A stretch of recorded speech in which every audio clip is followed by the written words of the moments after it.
Thank you so much for joining us today, Robinson Devor. Yes. Thank you so much for having us here. This is Jason Reid, our producer, Bob Fink, our co-writer and archivist, and Charles Mudede, our co-writer.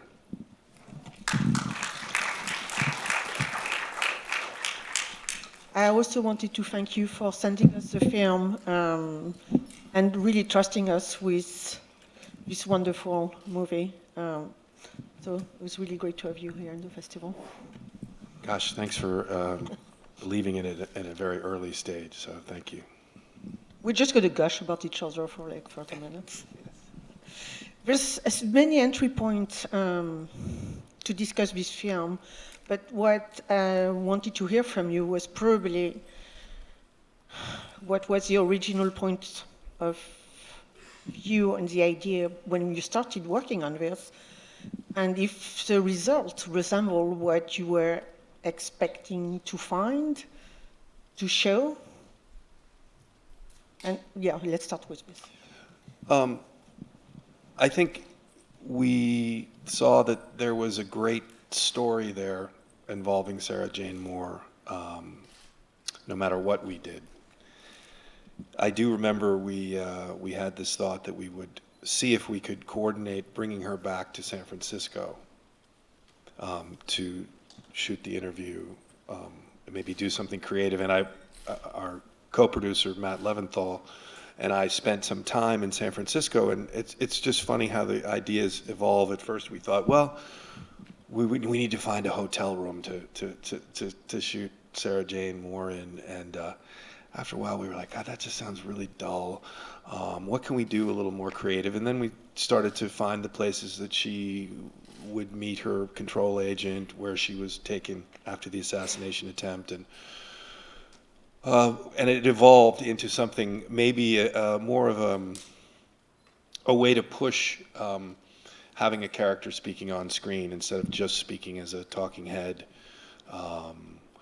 I know that the last film I did, Powwow, we tried to do what I called environmental interviews, where we would put someone in very far away from camera and let the landscape speak about that person and what that person was saying. That to me was a little different. So we just tried to keep pushing the visual aspects of her story a little bit more, putting her behind glass in a house, just experimenting, really, experimenting. So I don't know. What do you think, Charles? Do you think it changed a lot from our initial conception? It was pretty much. Sorry, I thought it was pretty close, actually. There was a lot of stuff that we needed to fill out at the very beginning, and we thought about that. And I think that obviously the research that was done for footage addressed a lot of those questions that we had in mind when interviewing her, and also in constructing the story. I'm basically a conceptual person, and so Rob would come to me and ask for concepts, ideas, and he'd take some and he'd throw some away, which is fun. But I think a lot of the concepts that were there initially were met, and of course there's some new stuff that came through, but dealing with the underground movements that were sort of the radical underground left, I think that came through as we sort of imagined we wanted to deal with it. We were sort of really interested in Popeye, and that came through, and we were interested in the other players in her situation, and also the FBI as well. How much research did you all do before you started shooting or editing? Because that seems to be years worth of work just before even having a movie.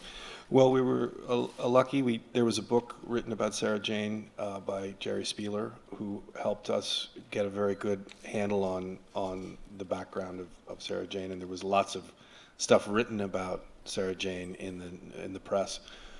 But some of the things that I'm very happy we could find, that Bob found, and all of us found, that were a little bit more hidden. That took right up until the end of making the film. I mean, we did a lot of research, but things kept coming through the door that would change things for us. So it was always a moving concept, informant content. well, I must say, there was this idea that maybe, I think a lot of documentary films, particularly one that is I guess as they say, a one-hander, with just one person speaking, it's a challenge to,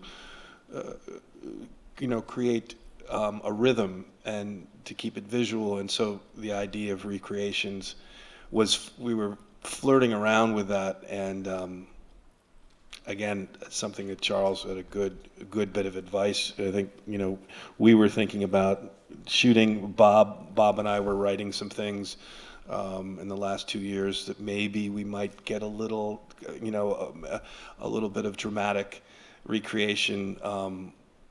But I know Charles said, "Hey, stay away from that. Keep Sara Jane speaking against the 20th century, and keep that." So I'm grateful for that advice. It came in a way that actually simplified things for us, because it allowed us to focus on the archival and Sara Jane, and that's really what the movie is. There's an interesting contrast in using archival and material from the era that would be representing a certain truth, while you're talking about someone who's dealing with a memory and maybe having another idea of truth, my own truth versus, what truth has been recognized. So it's like you're dealing with these two concepts at the same time when we see the film. And the idea of truth is crucial in the film. Well, that's a good point.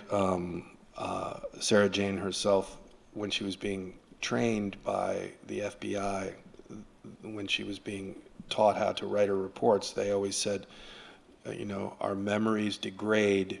Within 24 hours, we lose 75% of what we've experienced.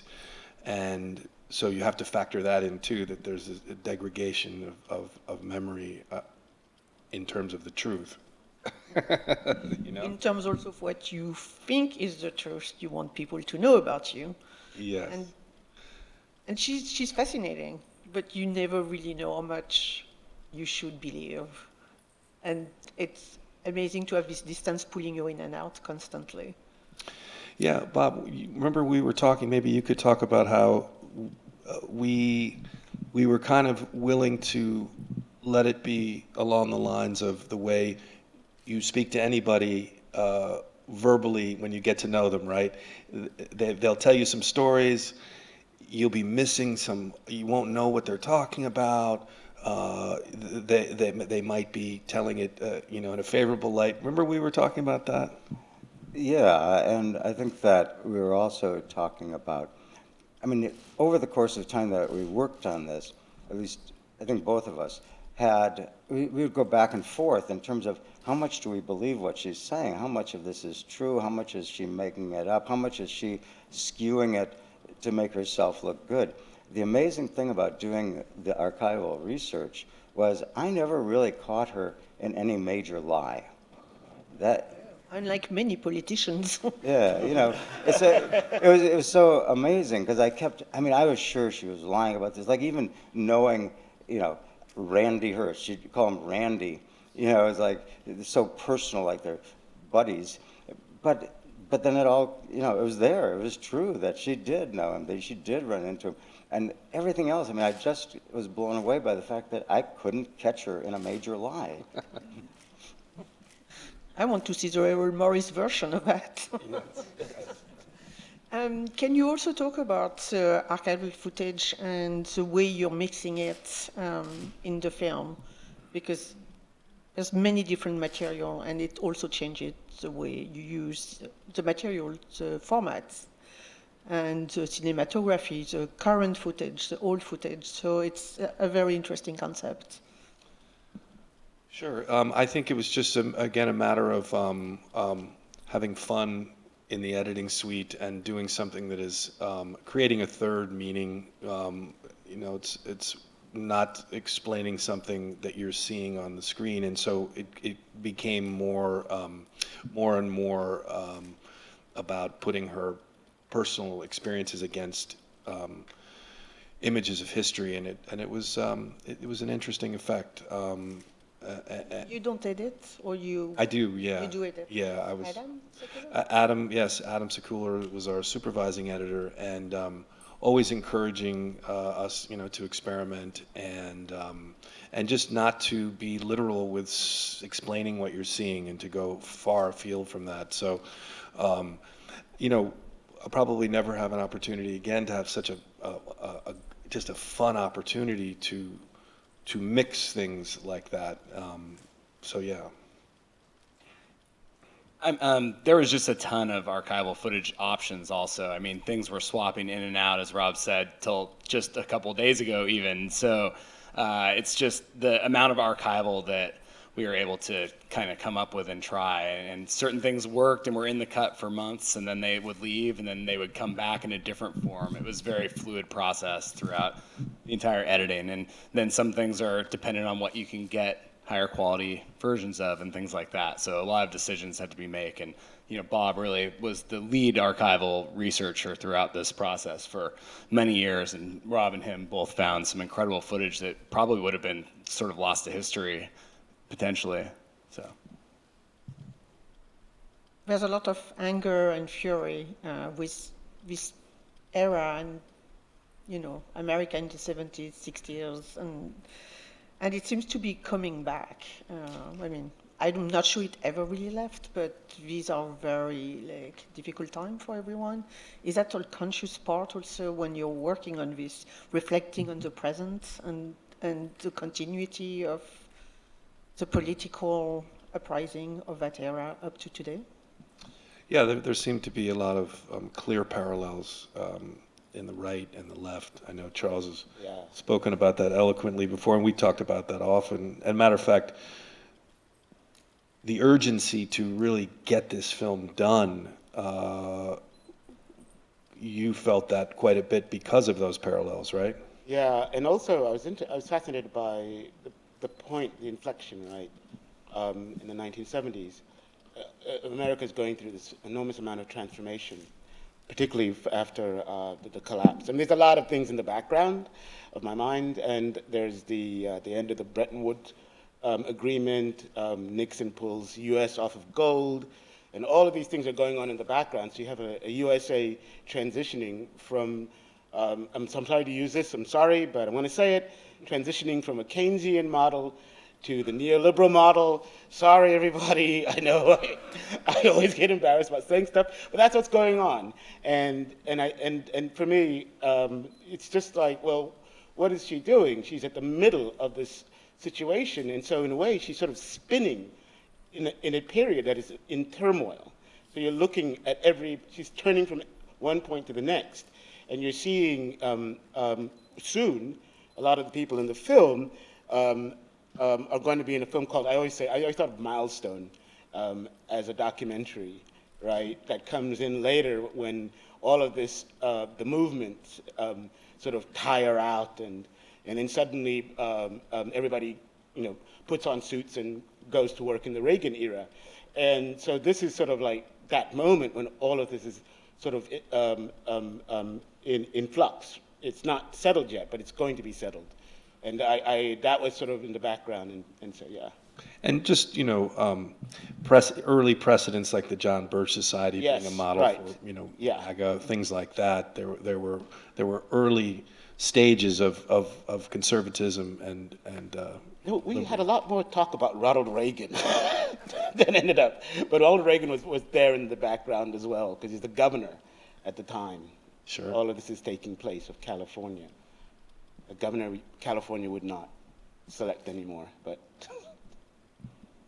I can just see part 2 of the film with all the other people who didn't make it in that version. Yeah. I think we should take audience question. I mean, member of the press and industry question. Are there microphones or not? Yes. Yes? They're coming. It's coming to you, because it's fair. So we don't have to repeat the question for people in the back. Here, in the front. Thanks. Yeah, I actually saw myself in one of the frames of your film. I was a reporter in San Francisco for KGO-TV. I was 24 years old, and I had just started working when I was assigned to cover a school board meeting in downtown Oakland. And I got a call from the assignment desk. Patty Hearst has just been kidnapped with Stephen Weed. And I covered that story from beginning to end. I'm in one of the frames there. I was in front of the mansion with my cameraman Al Bullock when Randolph Hearst spoke. And I was present on Powell Street in front of the St. Francis Hotel when Sara Jane Moore fired that shot at Gerald Ford. I was less than 50 feet away from her. Yeah. It was a very turbulent time in San Francisco. Did you cover the shot as well? I was there when it happened. Yeah, and nobody could quite figure out what was going on, but the cops apprehended her very quickly. But yeah, Rick Davis was my neighbor, the guy Hugh in Sausalito. So you knew Ben Williams, of course. And Ben was my mentor because he was the first black anchorman in San Francisco. They used to have him on overnights, and you would just hear his voice. They didn't show his face. That's great. And when I got there, in fact, when I arrived there, they had my picture on the sides of the buses, and I was surprised that I didn't see my own picture when you showed some of the shots of Powell Street where that turnaround is. Yeah. When I saw a bus go by, I said, oh, I might say, but then I saw myself in one of the crowd shots of the reporters. Yeah, it was an amazing time. But one thing you brought about, some of the people who were in the movement later put on suits and were working during the Reagan administration. And, a lot of that happened for people that I knew then. I mean, you had a quick shot of Bobby Rush at the food program. He's my congressman in Illinois. So that, you alluded to that. And a lot of those people did. They came out of the movement, and then, they finished their degrees and went into government and went into finance, became bankers, and were about as polar opposite conservative as they were radical in those days. So anyway. Thanks for saying that. What did you think of the film, watching it just now? Oh, it's an amazing film because, it raises so many conscious points of, look at what's happening today. Look at all these great people around Trump that fell down the rabbit hole, ideologically. And many of them were just plain vanilla conservative bankers, lawyers, and Indian chiefs. And some of them are in jail now. And the and it's interesting, just as the radicals were the ones promoting violence and crazy conspiracy theories in my day, it's the conservatives who are promoting the rabbit theories and the violence in this day. It's polar opposite ideologically as well. So anyway, a lot of food for thought. Well, yes, for sure. Do we have? Yes, I think there's someone here.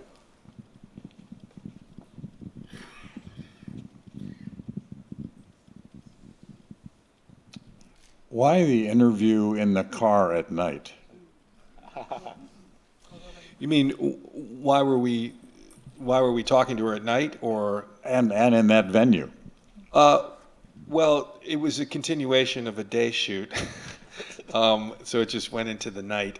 But Sara Jane Moore's meetings with her control agent began in cars, and there were conversations in cars often. So we took a little poetic liberty. They would park in different, anonymous places in the city, but Bernal Heights was just a way for us to have a little fun cinematically in that location. It was a public it's a public park, so of the people, I suppose, a little bit. So Well, there was also, we had in mind very early on, Rob and I are sort of consumers of noir as well. And it was shameless in that the way it was lit and all that stuff. It sort of comes out, but we were thinking, of course, of the period films like The Conversation, and you know what I mean, and that whole sort of what do they call that cinema of that period? Paranoia, the paranoid cinema, right, of the time. Everybody's watching somebody. Nobody trusts anybody. Who's talking to the FBI, right? And you know, Popeye is sort of wrapped up in that kind of situation, which is like, you know, am I being recorded? You know, is the government watching me? Am I going to die? Or is somebody going to, you know, turn me in? And we wanted to capture that kind of anxiety as well, which came out of that period of American New Hollywood cinema. Is someone here? I don't know where's the microphone. Oh, it's coming.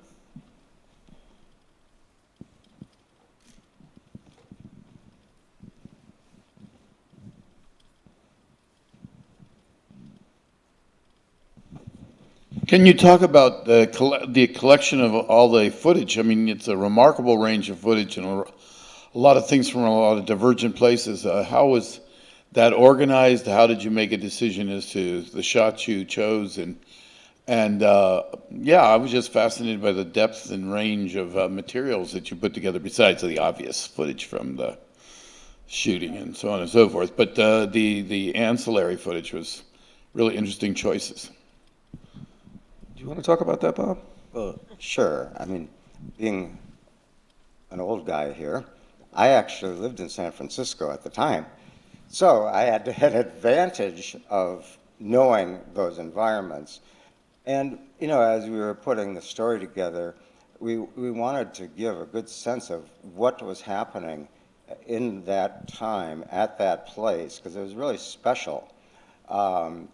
And just started looking everywhere I could possibly look to find things, and some things were really a surprise, and other things were easy to find. But yeah, it was like we wanted to give a sense of all the different Influences. influences that things that influenced her, because she was coming from a place of being a relatively well-to-do white Southern woman who had never really understood what life was like for someone who wasn't of her class and upbringing until she was recruited by the FBI and started infiltrating the leftist groups, and her eyes were open. So we wanted to be able to show those different things, not just we didn't show her background very much, but we did want to show what she was exposed to and how she changed, and sort of looking all around for different things, whether it was the American Indian movement or the Black Panthers, or even including, well, you know, at the end she talks in her plea about Allende, you know, so it was about what the government was doing, all the government dirty tricks, the COINTELPRO. So we wanted to mix all of that in to get a swirl of what she was experiencing and what was happening at the time.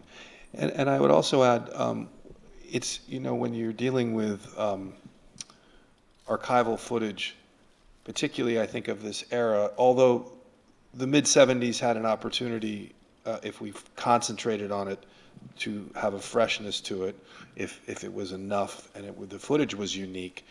But, you know, it's always, if we're dealing with things like the Vietnam War and protests and marches, these are things that a lot of people have seen over and over. So you have to have, you have to find some surprises to re-engage the audience, or else it will feel like nostalgia, and that's the kiss of death. So we really had we wanted to have a high bar. You have to use a little bit of humor against that. Some of the footage is, I mean, the footage is great, but it's getting a little tilt from what's being spoken against it. So I don't know, that's another aspect, yeah.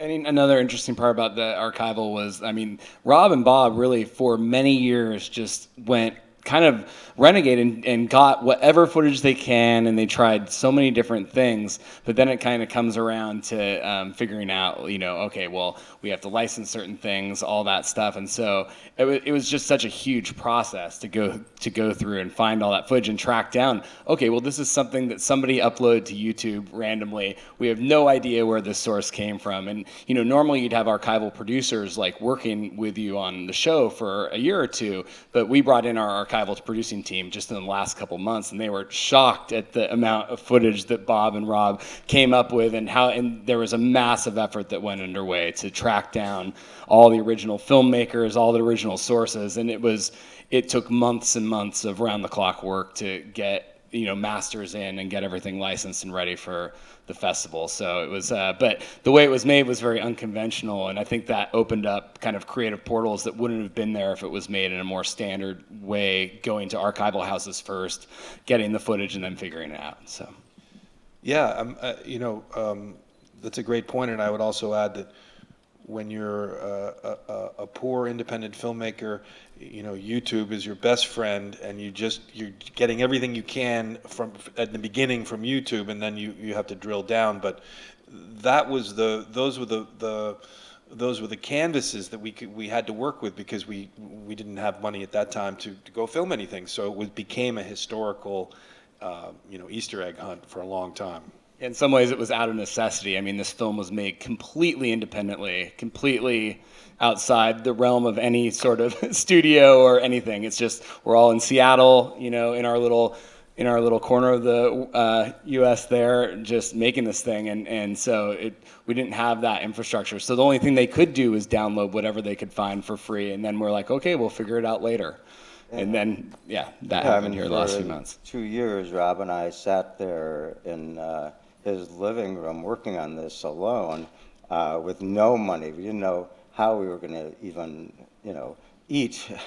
And so we were tasked with finding whatever we could find for nothing or as cheaply as humanly possible. I think I may have spent, $100 on Pond 5 because they were cheap and they had some stuff.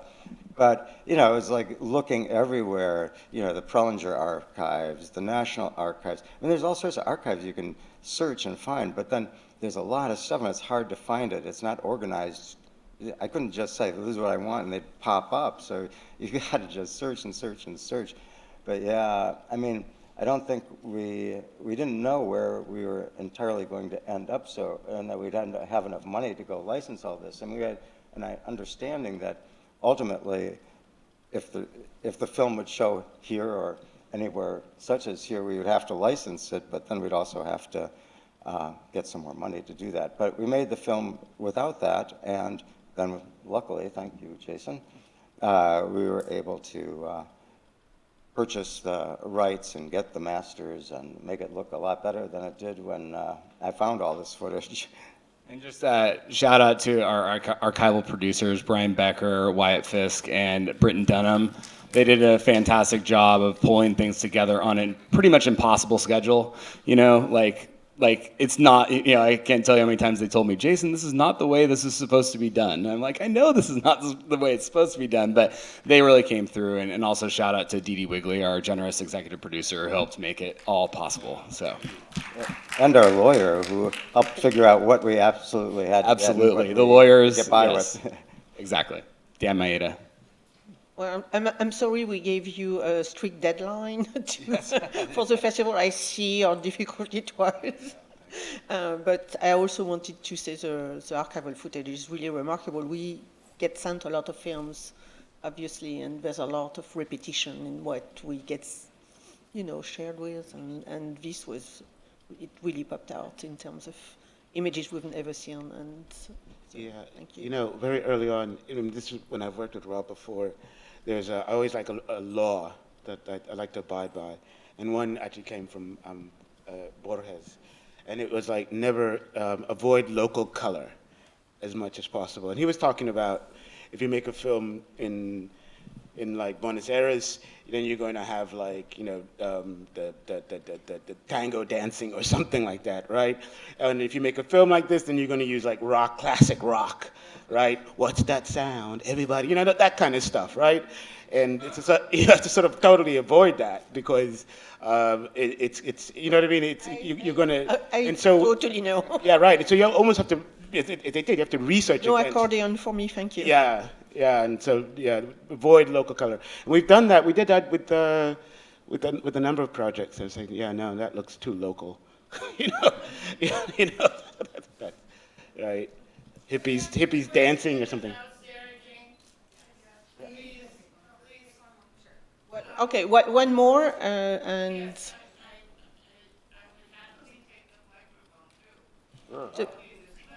yes. Can we have the microphone for the final question? She's coming.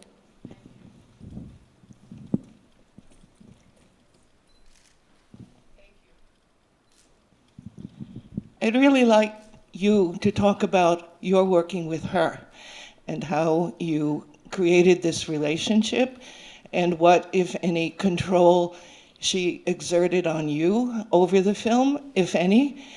This is a very strong woman who's been through a lot, and I have to think that sometimes the questions that seem sometimes like good cop, bad cop, had to do with the complexity of her relationship with the filmmakers. So I'd really like to know something more about that. It's wonderful hearing you talk about what it's like to be a filmmaker, but what about her? Sure. I think that Sara Jane, and I can't speak for her, but what she had said to me was she felt misrepresented by the press for a long time. And she had lots of opportunities, however, to do interviews. She did a very long interview with Playboy with a journalist who was very sympathetic to her. But there were betrayals in the press. And I think that, I was coming, and Charles and I made a film called Zoo, and that was a fairly empathetic film to a very, to what some people might say is a difficult group of protagonists that may not be that sympathetic. And so it was, she had a desire to tell her own story. I don't think she wouldn't have agreed to anything unless her voice was, as the film says, front and center. So the relationship, I pride myself in being a good listener. It's part of the job, and I sincerely wanted her to be able to have the time. We did this over 9 days, which is a pretty long time with a subject. I think these days people might take 2 or 3 days. I don't, whatever it is. But it was 9 days, spread out over a year. I was like, it was 11 days. 11 days. 7 or 8 days in San Francisco and 3 days in New York. Just audio interviews in New York. And I think that for the most part, it was a fairly joyous interaction.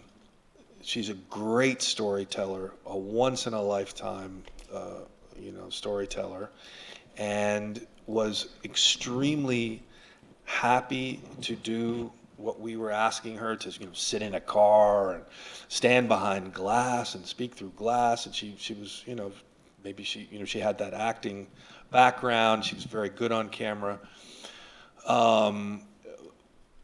And I think even when we were challenging her about things that we felt we should challenge her about, things could get hot.